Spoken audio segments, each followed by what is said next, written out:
Hello students, कैसे हैं आप सब। मुझे यकीन है कि बहुत अच्छे होंगे, ज़बरदस्त होंगे।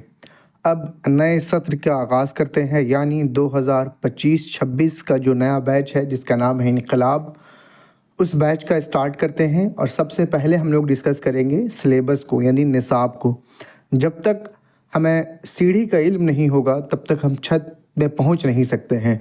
तो अगर आपको कामयाब और कामरान होना है तो सबसे पहले और बुनियादी ज़रूरत है कि आप सिलेबस को समझिए, आप निसाब को समझिए, ताकि जब आपकी पढ़ाई हो तो मुस्तकिल तौर से आपको ये समझ में आए कि आप कहाँ पहुँचे हैं, आपकी कितनी तैयारी हो पाई है और आप कितने नंबरात के लायक हैं और मुस्तहिक हैं। तब जब आप सिलेबस को समझेंगे और उसी के अधीन, उसी के अकॉर्डिंग, उसी के मुनासिबत से आप जब पढ़ाई करेंगे तब आप कामयाब व कामरान हो सकते हैं। तो चलिए इस सत्र का आगाज़ करते हैं, यानी 2025-26 वाला जो सेशन है इसका आगाज़ आज से करेंगे हम लोग एक शेर के साथ के परों को खोल ज़माना उड़ान देखता है। परों को खोल ज़माना उड़ान देखता है, ज़मीं पे बैठ के क्या आसमान देखता है। ज़मीं पे बैठ के क्या आसमान देखता है। अगर आपको उड़ना है, आपको परवाज़ की बुलंदियों को सब तय करना है तो आपको पढ़ना पड़ेगा। और आपकी कामयाबी और कामरानी सिर्फ़ है पढ़ाई से। तो आप ये मत मानिए कि आखिर में पढ़ाई करेंगे, बिल्कुल नहीं।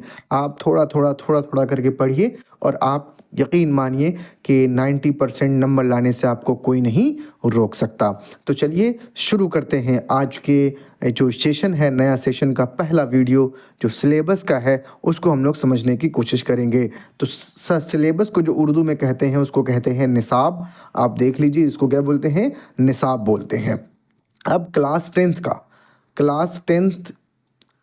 क्लास टेंथ बिहार बोर्ड का जो सिलेबस है वो 2 किताबें हैं। उसमें कितनी किताबें हैं? 2 किताबें। यहाँ पे देखिए लिखा हुआ है उर्दू जो आपका सब्जेक्ट है उसमें 3 चीज़ों से मिलके आपका वो 100 नंबर के जो मुकम्मल होता है। आपका 100 नंबर जो होगा, पहले आप ये समझिए कि आपका एग्ज़ाम कितने नंबर का होता है। तो आपको 100 नंबर का एग्ज़ाम होगा।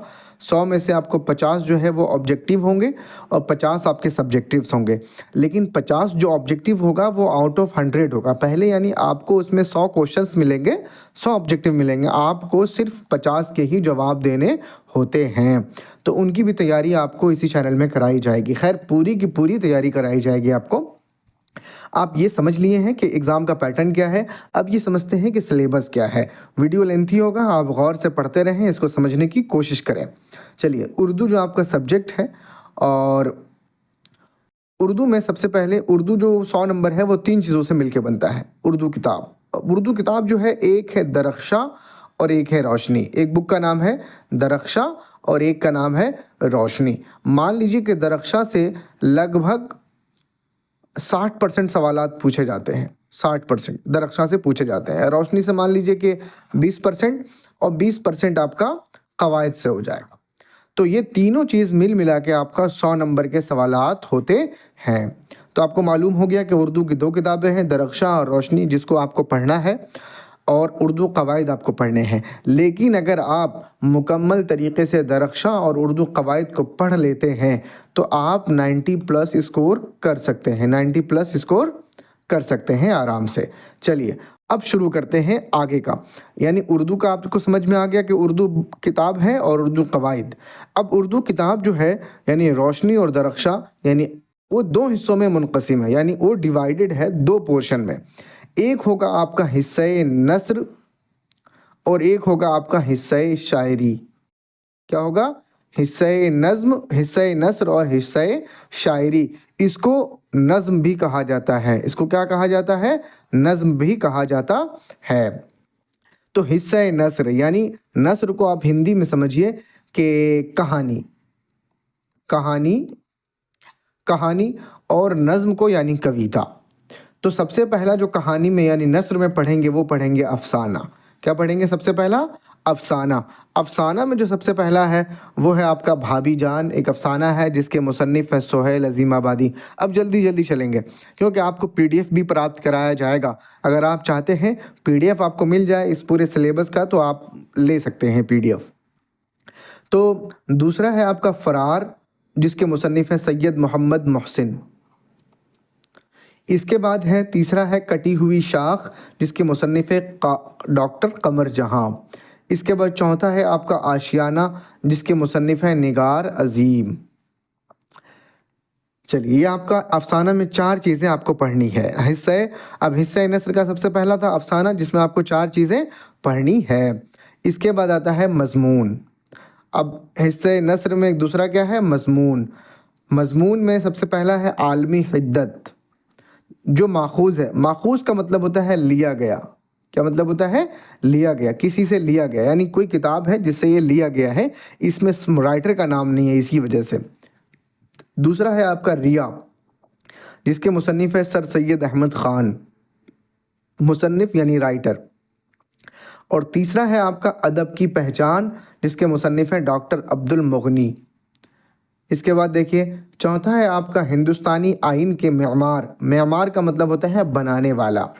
मेमार डॉक्टर भीमराव अंबेडकर, यानी एक मजमून है किनके बारे में? डॉक्टर भीमराव अंबेडकर के बारे में है, जो किसी से माखूज है, यानी कोई किताब से इसको लिया गया है। इसके राइटर का नाम आपकी किताब में भी नहीं है।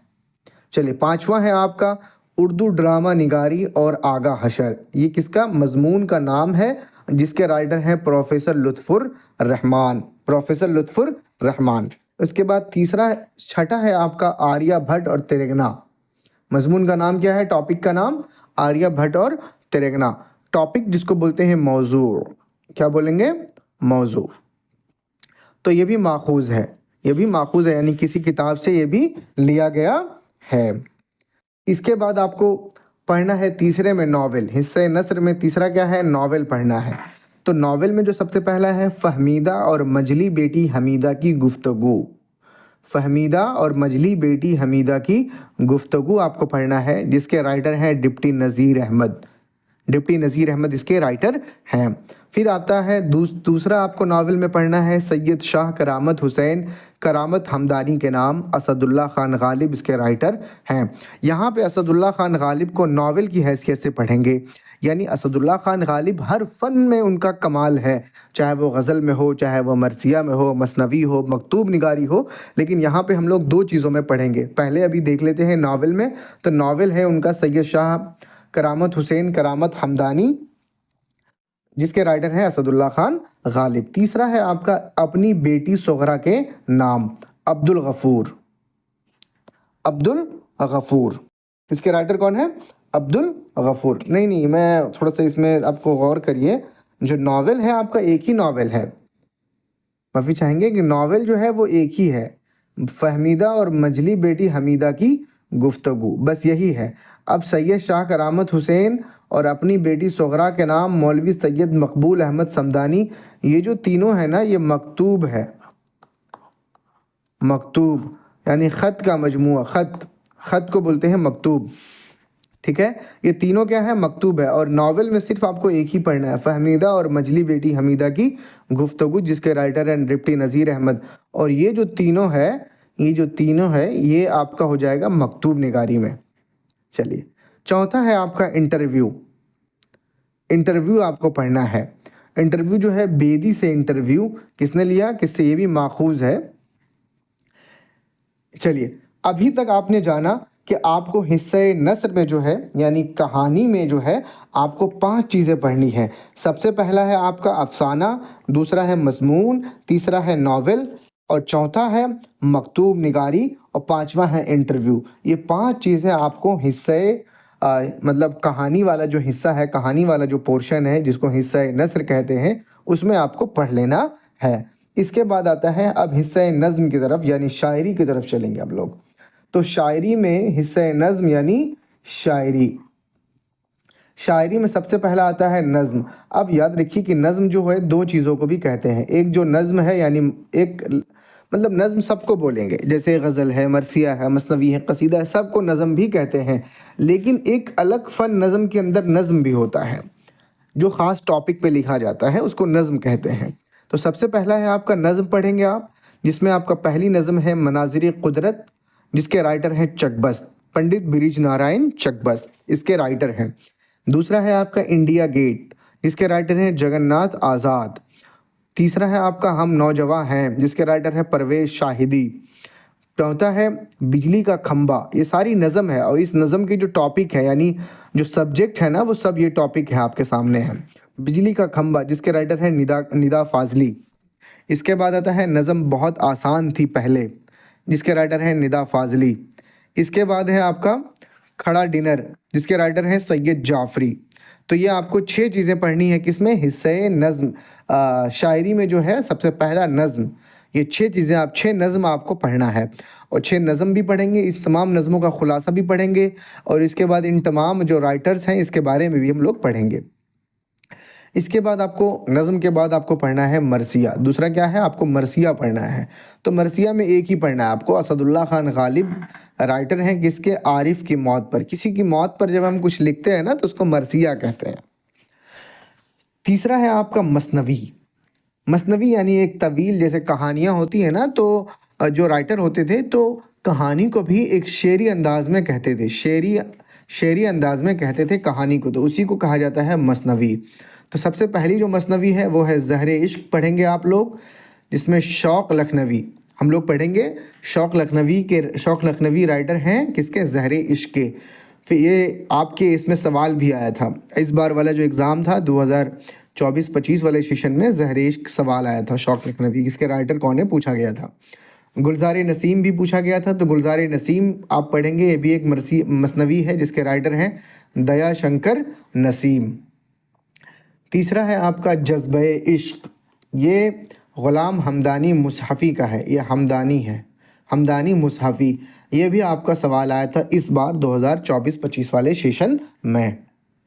अब चौथा है आपका गज़ल, जो सबसे बड़ा है, मतलब सबसे वसी है। क्या है, वसी का मतलब सबसे ज़्यादा आपको जो पढ़ना है वो गज़ल पढ़ना है और सबसे मज़ेदार भी गज़ल है, क्योंकि गज़ल में जो है बहुत से मौजू, बहुत से मज़मून शामिल होते हैं, जिसमें इश्क भी है और वतन से मोहब्बत भी है, दोस्ताना रवैया भी है, हर लफ्ज़ के अलग अलग मानी है, इस्तिआरा है, किनाया, अलग अलग मानी है और मज़ा भी आता है। इसीलिए गज़ल को जो है कहा जाता है उर्दू ज़बान की आबरू कहा जाता है। गज़ल को क्या कहा जाता है, उर्दू ज़बान की आबरू। क्यों कहा गया, क्योंकि गज़ल ने उर्दू ज़बान की जो है लाज बचाई है। हर किसी को देखिएगा कि गज़ल लिखने पे तुला हुआ है, तो मतलब ये है कि जहाँ गज़ल वहाँ ज़बान उर्दू। तो इसीलिए इसको एक लंबी फहरिस्त है, एक बहुत सारा है, 10 तक है, हम लोग पढ़ेंगे इसको। तो सबसे पहला बहुत मज़ा भी आने वाला है इसको पढ़ने में, गज़ल को स्पेशली पढ़ने में मज़ा बहुत आता है। तो क्योंकि उसमें माना निकलता है बहुत ज़्यादा। सबसे पहली जो गज़ल है वो है सातें गुज़री जो गफ़लत में समझ ले खो गई। सातें का मतलब वक्त जो गफ़लत में गुज़र गया, यानी आपने गुजार दिया। जैसे अगर अभी कोई स्टूडेंट अभी तैयारी नहीं करेगा और वो सोया रहेगा, बिल्कुल पड़े रहेंगे, कभी पढ़ने से कोई मतलब नहीं होगा, एग्ज़ाम से 10 दिन पहले देखेंगे कि कहाँ से मास्टर प्लान आ जाए, गेस्ट क्वेश्चन मिल जाए हमको। तो इस तरीके से अगर वो करेंगे समझ लें कि वो खो गया, यानी वो वक्त अब दोबारा हाथ आने वाला नहीं है। जो बच्चे शुरू से पढ़ते हैं वही कामयाब होते हैं। तो इस गज़ल का यही मतलब है, पहला शेर का। हम लोग आगे भी पढ़ेंगे, जब इस गज़ल को तशरीह करेंगे तो हर एक लफ्ज़ का अलग अलग माना। और याद रखिए कि यहाँ पर ये जो चैनल है राही रैंकर, यहाँ पे आपकी भरपूर तरीके से उर्दू की तैयारी कराई जाएगी, एकदम मस्त वाला अंदाज़ में, ऐसे ही अंदाज़ में पढ़ाया जाएगा कि आपको एक बार में याद हो जाए। और बाइलिंगुअल लैंग्वेजेस, यानी दोनों ज़बान, हिंदी, अंग्रेज़ी, उर्दू, हर तरीके से आपको समझाया जाएगा।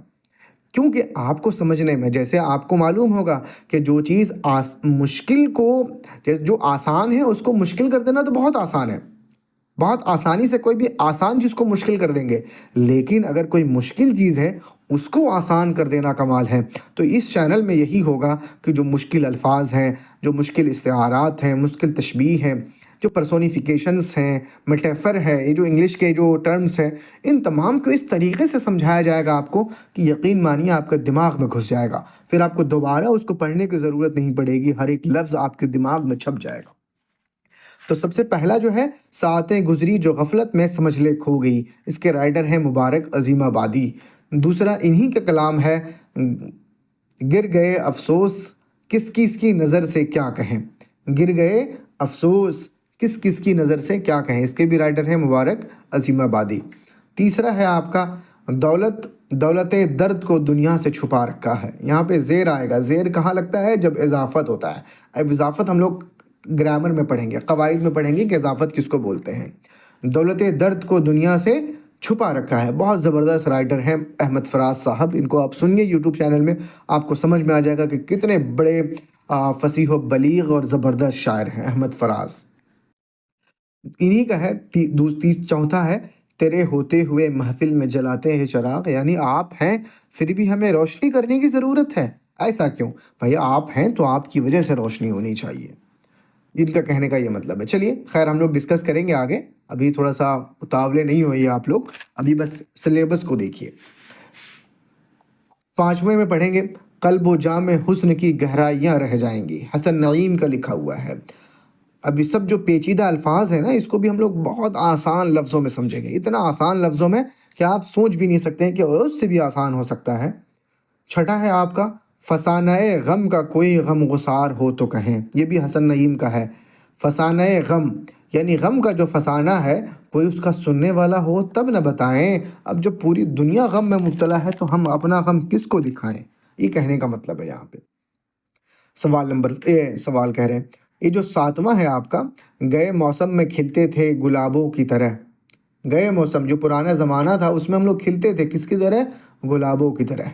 अब वो ज़माना नहीं रहा। परवीन शाकिर। अब एग्जाम्पल के तौर पे मान लीजिए कि जो जवानी है वो जवानी क्या होती है? गुलाब की शक्ल होती है, हमेशा खिलती रहती है, मुस्कुराती रहती है, चहकती रहती है।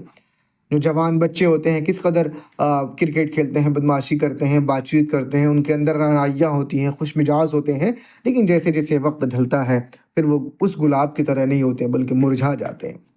इसीलिए कह रहे हैं यहाँ पे परवीन शाकिर कि गए मौसम में, पुराने ज़माने में खिलते थे हम गुलाबों की तरह। 8वां है आपका, बारिश हुई तो फूलों के तन चाक हो गए। क्या ज़बरदस्त लाइन है ये। बारिश हुई तो फूलों के तन चाक हो गए।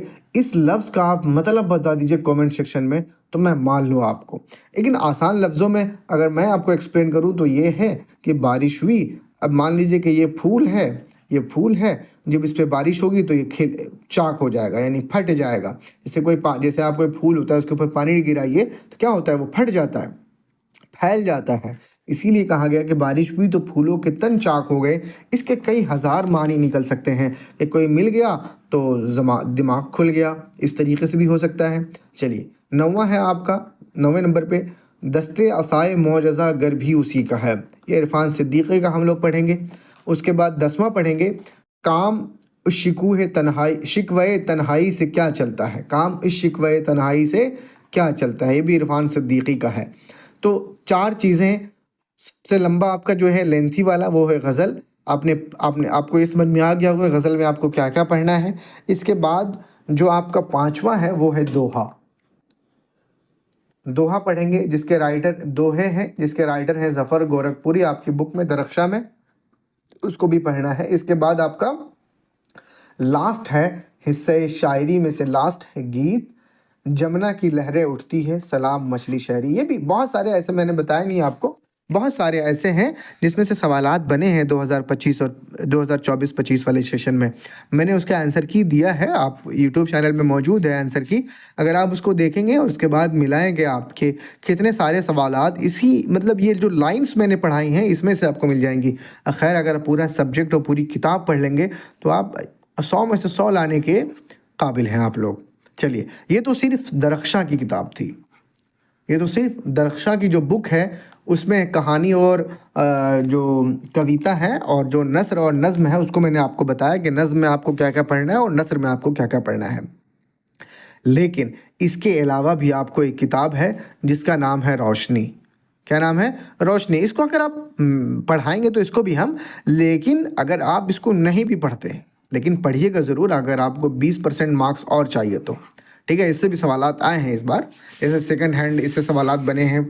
तो खैर अबे आप यहाँ पे सारे टॉपिक्स लिखे हुए हैं, हिंदुस्तानी अदब का तसव्वुर, सेकंड हैंड, वातरिक के किनारे, सूरज का घोड़ा, अर्जुन, खाली संदूक, अंग्रेज़िया बाबू, वारिस शाह, दिए, बारिश की एक सुबह, वो मुलाकात, ये तमाम टॉपिक्स हैं जिस टॉपिक को आपको पढ़ के क्लियर कर लेना है। इंग्लिश में भी 2 किताबें होती हैं, आपको मालूम है। तो तो ये किताब है, ये सारे जो टॉपिक्स हैं रोशनी में से हैं, इसको भी पढ़ लेंगे हम लोग। लेकिन मेजर जो हमारा ध्यान रहेगा, वो ज़्यादा जो ध्यान हम लोग देंगे वो दरख्शां पे देंगे, क्योंकि दरख्शां से बहुत ही ज़्यादा क्वेश्चंस बनते हैं।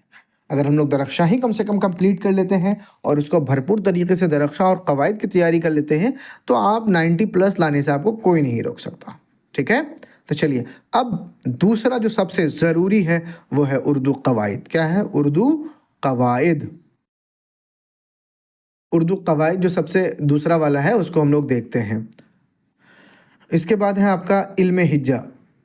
सबसे पहले जो है उर्दू कवायद को 5 हिस्सों में तकसीम है। इल्म हिज्जा है, इल्म सर्फ है, इल्म नौ है, इल्म उरूज है, इल्म बलागत है।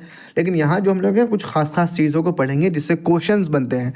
हमें पूरा विस्तार में कवायद की जाने की ज़रूरत नहीं है ताकि हमारा वक्त ज़ाया नहीं हो। हमें समझना है कि हमारे लिए कौन सा मुफीद है, हमारे लिए कौन सा मुफीद है, किससे क्वेश्चंस बनते हैं, किससे सवालात आते हैं, वो हमको पढ़ना है ज़्यादा। तो हरूफ से सवालात आते हैं, तो इल्म हिज्जा को हम लोग पढ़ेंगे। जैसे हरूफ का बयान है, इल्म हिज्जा कितने हरूफ तहज्जी कितने हैं, मुफरद कितने हैं, मुरक्कब कितने हैं, मनक़ूता कितने हैं, गैर मनक़ूता कितने हैं, मुवाहिदा कौन है, मुसल्लात कौन है, इसके अलावा कमरी कौन है, शमसी कौन है, ये सारी चीज़ें हम लोग पढ़ेंगे। इसके बाद लफ्ज़ या कलमा के बारे में जो डेफिनेशंस है, लफ्ज़ के कलमा की किस्में हम लोग पढ़ेंगे, लफ्ज़ का डेफिनेशन जानेंगे, तारीफ़ पढ़ेंगे, फिर इसम को पढ़ेंगे, फ़ेल पढ़ेंगे, ज़मीर पढ़ेंगे। ये जमा है, जमा। और याद रखिए कि मेरे पास कोई टाइपर नहीं है, मैं ख़ुद टाइप करता हूँ, आपके लिए ख़ुद कंटेंट बनाता हूँ, सारे नोट्स। ये कोई आपको कोई वेबसाइट ऐसा नहीं है कि जो मैंने बोला और आसमान से नाजिल हो गया, ऐसा नहीं है। सारी चीज़ें बनाई जाती हैं, हाथों से बनाई जाती हैं, कुछ मिस्टेक्स हो सकती हैं, लेकिन इसका अगर PDF आपको चाहिए तो आप इस नंबर पे कांटेक्ट कर सकते हैं।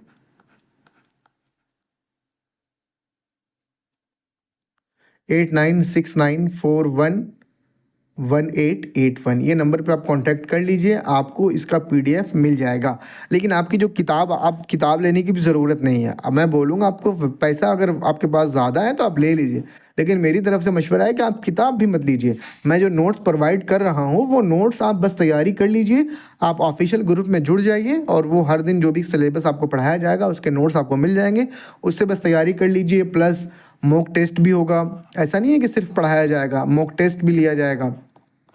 अगर 1000 सब्सक्राइबर पूरे हो जाते हैं तो मैं एक एप्लीकेशन भी लॉन्च करूंगा जहां पे आप लोगों को बिल्कुल ऐसा लगेगा कि एग्ज़ाम हो रहा है। इस तरीके से भी पूरा तैयारी की जा चुकी है, लेकिन थोड़ा सा इंतज़ार करेंगे, आप लोग सपोर्ट भी करेंगे और चैनल को सब्सक्राइब भी करेंगे, लाइक भी करेंगे और ज़रूरतमंदों को शेयर भी करेंगे। और जिनको ग्रुप में जुड़ना है उनको भी बता देंगे कि आप ग्रुप में जुड़ जाइए ताकि आप उर्दू में 90+ नंबर ला सकें। कोई भी ऐसा यूट्यूब में चैनल नहीं है जहाँ पर आपको इतना प्रॉपर तरीके से ज़रूरी बातें बताई जा रही हों। चलिए, हम लोग कहाँ थे? जमा पे थे। तो ज़मीर पढ़ेंगे, जमा पढ़ेंगे, वाह, ठीक है। इसके बाद जिन्स पढ़ेंगे, जिन्स के एतबार से इसम की किस्म यानी मुअन्नस है, मुज़क्कर है, वाहिद जमा पढ़ेंगे। फिर मुतज़ाद पढ़ेंगे यानी अपोजिट। मुतरादिफ पढ़ेंगे, मुतरादिफ का माना यानी लफ्ज़ अनेक, माना एक। इसके बाद मुहावरा पढ़ेंगे। ये तमाम चीज़ें हम लोग किस में पढ़ेंगे? ये तमाम चीज़ें कवायद में पढ़ेंगे। इन तमाम को आप नोट्स कर लीजिए, और नोट्स करने की ज़रूरत नहीं है, आप अपना वक्त ज़ाया नहीं कीजिए, क्योंकि मैं वक्त अगर आपको दे रहा हूँ तो आप अपना वक्त क्यों ज़ाया करेंगे? आप सिंपली जो है सिर्फ तैयारी कीजिए, नोट्स लीजिए, यूट्यूब नोट लीजिए और इसकी बस तैयारी कीजिए। आपको मज़ीद पढ़ने की ज़रूरत नहीं है। आपको जब फ्री में नोट्स मिल रहा है, फ्री में बना बनाया नोट्स आपको मिल जाएगा, सवालात मिल जाएंगे, मास्टर नोट्स मिल जाएगा, प्लान मिल जाएगा, तैयारी कराने का तरीका मिल जाएगा, लाइव क्लासेस मिल जाएंगे, तो इससे बढ़िया आपको कहाँ मिलेगा? तो तैयारी कीजिए, और ज़रूरी नहीं कि आप बहुत ज़्यादा पढ़िए, आप सिर्फ 30 मिनट्स यानी बस आधा घंटा आप अपने वक्त से निकालिए, उर्दू में तैयारी कीजिए। जैसे मान लेते हैं आप मैथ में 4 घंटा तैयारी करते हैं, 4 घंटा तैयारी करते हैं आप, तो आपका मान लेते हैं कि 80 नंबर आता है। आप तैयारी कर रहे हैं उसमें, अब उर्दू को बिल्कुल छोड़ दिए हैं, तो जो मार्क्स आपका आने वाला था आधा घंटा इसमें दे देते आप, तो 90 प्लस आने वाला था, तो जिसकी वजह से यानी मैथ की वजह से आपका ये भी रुक जाएगा। तो मैथ भी पढ़िए, लेकिन आधा घंटा उर्दू में दीजिए ताकि आपके जो रिज़ल्ट हैं, जो मार्क्स हैं, वो इम्प्रूव हो सके। अब मार्क्स का ज़माना है, कॉम्पिटिटिव दौर है जहाँ मार्क्स देखा जाता है। मार्क्स का मतलब ये है कि आप दुनिया वाले यही बोलेंगे कि कागज़ी, ये कागज़ की चीज़ है, इसको क्या देखना है, जो आगे आगे। नहीं, बिल्कुल ध्यान रखना है। आपका ऐसा वक्त आएगा जब आप मेरिट पे जाएंगे ना आप लोग, जब आपकी जॉब होने वाली होगी, तो बिल्कुल देखा जाता है। आप बिल्कुल इस गुमान में नहीं रहें कि नंबर कम रहेंगे तो अच्छा रहेगा। और बहुत सारी ऐसी चीज़ें हैं कि बाद में नंबर की वजह से ज़रूरत हो जाती है कि मान लेते हैं कि आपको उर्दू से जॉब लेना है लेकिन आप उसमें फ़ेल हो गए हैं तो आपको जॉब नहीं मिलेगी। इसीलिए भरपूर तरीके से चैनल से जुड़ जाइए और तैयारी कीजिए। और अभी फ़िलहाल तो उर्दू की तैयारी कराई जा रही है, लेकिन इंग्लिश की भी तैयारी कराई जाएगी, साइंस है, मैथ है, सारी चीज़ों को हम लोग लेके आएंगे। अभी तो शुरू किया है, सारी चीज़ों को हम लोग लेके आएंगे, लेकिन आपका सपोर्ट, आपका प्यार, आपकी मोहब्बत हमें ज़रूरी है। इसीलिए चैनल को सब्सक्राइब कीजिए, खुश रहिए, मुस्कुराते रहिए।